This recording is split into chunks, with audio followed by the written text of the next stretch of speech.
नमस्कार। सोचिए, दो लोग एक ही तरह का आरोप लगाएं, लेकिन रेफरी सिर्फ पहले वाले से कह दे कि एफिडेविट दो, नहीं तो माफी मांगो, और दूसरे को कुछ भी नहीं कहे। क्या ये ठीक है? यही अभी हमारे देश में इलेक्शन कमीशन ने किया है। राहुल गांधी ने बैंगलोर की एक सीट पर वोटर लिस्ट में गड़बड़ी होने के आरोप लगाए। उसके बाद बीजेपी के नेता अनुराग ठाकुर ने भी प्रेस कॉन्फ्रेंस करके आरोप लगाए, लेकिन इस बार कांग्रेस की सीटों पे, जैसे वायनाड और रायबरेली।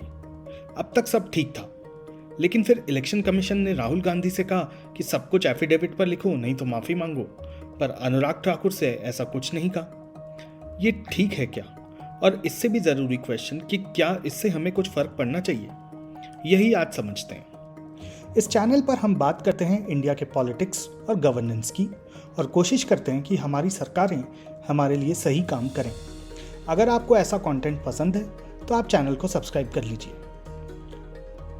तो पहले कुछ बेसिक्स। इंडिया एक डेमोक्रेसी है।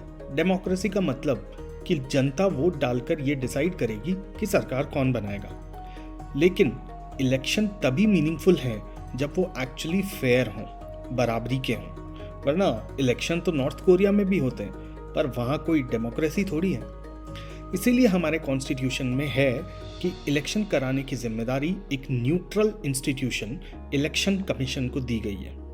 इलेक्शन कमीशन की जिम्मेदारी है कि वो ये इंश्योर करे कि सबको बराबर का मौका मिलेगा, सभी पॉलिटिकल पार्टीज के लिए वो फेयर हो, किसी भी पार्टी या नेता को कुछ एक्स्ट्रा फायदा ना हो, चाहे फिर वो पार्टी सरकार में ही क्यों ना हो। अब वोट डालने का पहला स्टेप होता है वोटर लिस्ट। इलेक्शन कमीशन ये वोटर लिस्ट बनाता है। वोटर लिस्ट मतलब कि किस एरिया में कौन कौन वोटर्स रजिस्टर्ड हैं। आप वोट तभी डाल सकते हैं अगर आपका नाम उस वोटर लिस्ट में है।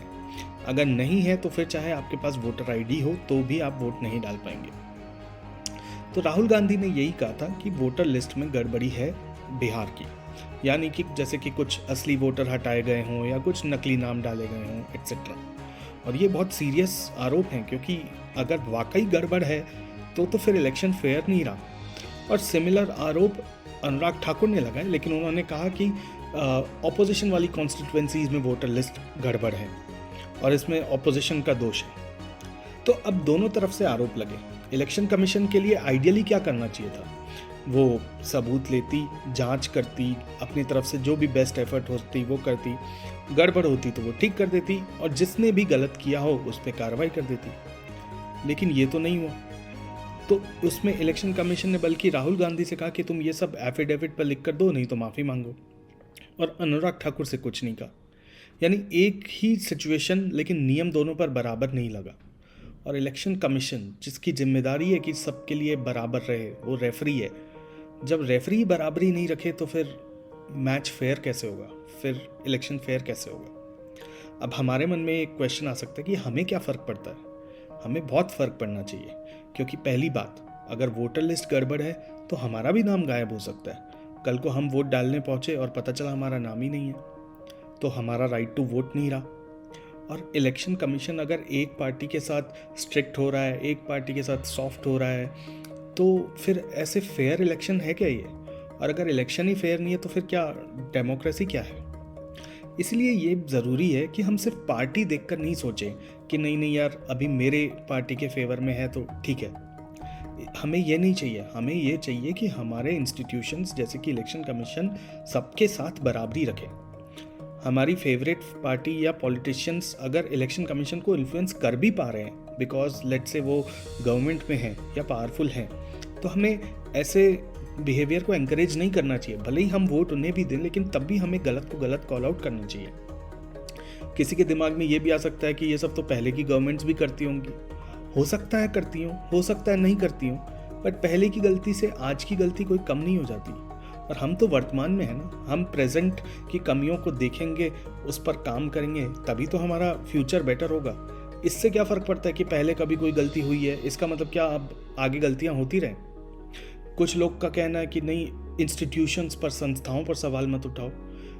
अरे इलेक्शन कमीशन पर सवाल मत उठाओ, लेकिन संस्थाएं क्या है, संस्थाओं में भी तो लोग ही बैठे हैं, इलेक्शन कमीशन में भी तो लोग ही हैं, एम्प्लॉयज़ ही हैं, इन सबको हमने पावर दी है, इन सब पर हमारा ही टैक्स का पैसा खर्च होता है। और इंसान है तो इंसान तो सब तरह के होते हैं, कुछ गलत होते हैं, कुछ सही होते हैं, कुछ गलती कर भी सकते हैं। तो फिर सवाल क्यों नहीं उठाएं? और अगर सवाल नहीं उठाएंगे तो चीज़ें बेहतर कैसे होंगी? तो डेमोक्रेसी तभी जेन्युइन है जब रेफरी पर भरोसा हो, जब इलेक्शन कमीशन न्यूट्रल रहे।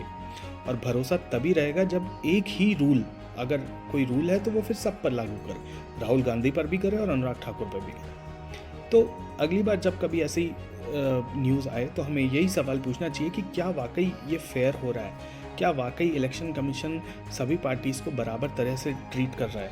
और अगर नहीं तो फिर ये थोड़ी चिंता की बात है, क्योंकि ये फिर हमारी फाउंडेशन ऑफ डेमोक्रेसी को खतरे में डालता है। Thank you. और हाँ, अगर आपको इस तरह का एनालिसिस पसंद आता है तो इस चैनल को सब्सक्राइब करना नहीं भूलिए। मिलते हैं अगले वीडियो में। Thank you.